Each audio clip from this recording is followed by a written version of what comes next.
Aba, okay na okay yun ah. 13 pesos ko, 100 kilometers na. Kahit saan pwede ako mag-charge.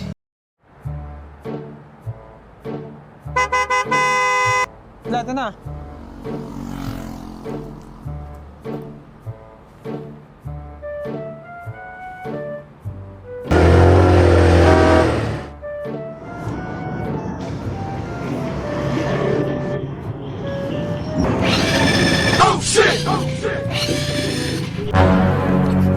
Pre, ayaw mag-start pre. Ayaw.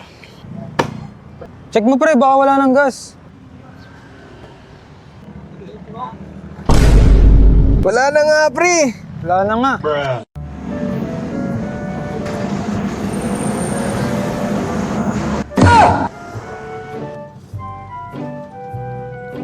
Anyari, sir? Naubusan nga kami ng gas eh. Pagod na kami magtulak. Saan papunta nyo niyan, sir?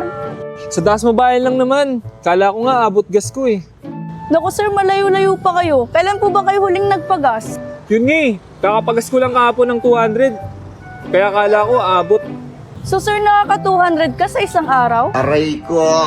Oo, magastos na nga. Dito lang naman ako sa Cavite pa ikot-ikot eh. Oo nga, sir. Ano po ba work na, sir? Collector. Tama, sir. May ire-recommend ako sa'yo. For just 13 pesos, sir, makakapag-ride ka na up to 100 kilometers po. Di lang yan, sir. Tara. Since may pedal yung e-bike namin, sir, hindi ka na magtutulak kahit malobat ka pa. Sana Naka-lithium battery na rin kami, sir. European certified.